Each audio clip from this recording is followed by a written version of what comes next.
Okay, so let's talk about quality. I mean, it's a word we all use every single day, right? But what does it really mean, especially in the world of business? When a company says they produce something of quality, what are they actually saying? Well, that's what we're going to break down today.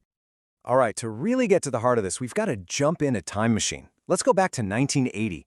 There was this documentary that asked a question that was, and I mean this, on every business leader's mind. Japan was just dominating, absolutely crushing it in global markets with their products. So the big question was, how? What was their secret? Well, the documentary crew dug in, and the answer they found was surprisingly simple. It wasn't just that their products were cheaper or that they made them faster. No, their secret weapon, the absolute core of their success, boiled down to one single powerful idea.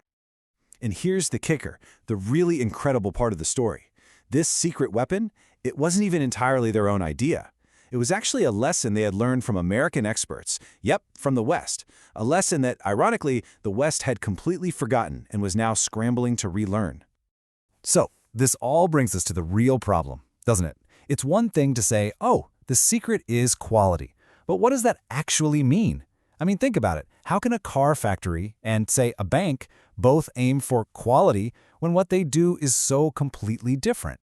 Well, while people might define it in slightly different ways, true quality generally boils down to these three core ideas. First, is the design itself actually fit for what it's supposed to do?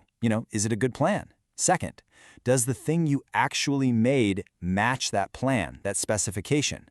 And third, and this one is arguably the most important of all, does it actually make the customer happy? Does it satisfy their needs? Okay, to see how this all works in the real world, let's start by stepping onto a factory floor. Imagine we're in a company that makes parts for cars. In a place like this, quality isn't some vague idea. Oh no, it's something very, very specific and very real. The head of quality there, a guy named Gordon Greer, puts it perfectly. For him, the entire game comes down to one single mission: eliminating variation.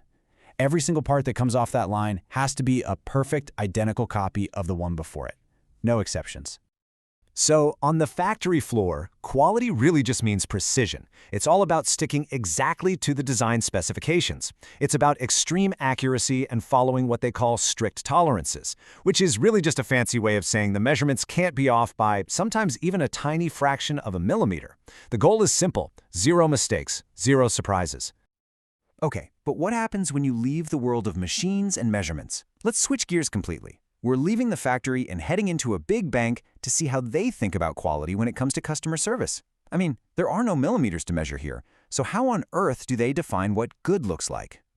And you'll notice the language changes completely. The customer relations manager, Serena Togliatti, she says, of course, accuracy is important. Nobody wants a mistake on their bank statement.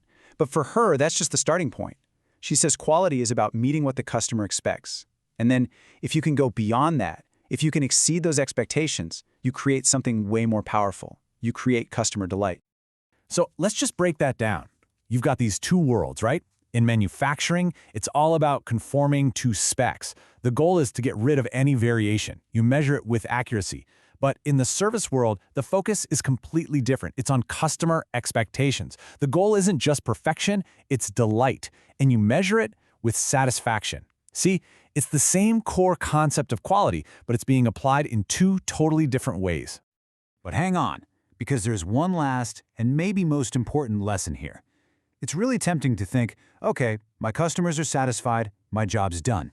But the source material gives us a pretty stark warning about that kind of thinking. It turns out that just being good enough is one of the riskiest places a business can be.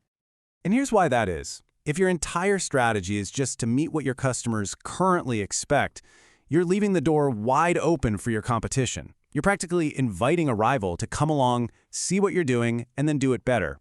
They won't just meet those expectations, they'll blow past them, create that delight we talked about, and steal your customers right out from under you. So when you boil all down, the crucial point is this: quality isn't some destination you arrive at and then you can just relax. It's not a static target. It's a constant, never-ending process of getting better. And that really leaves us with a question we should all ask about our own work, right? Are we just trying to be good enough? Are we just satisfying the basic needs? Or are we pushing ourselves to be better, to achieve that precision, to exceed expectations, and to create real, genuine delight? Because the answer to that question, well, that could be the real secret to success.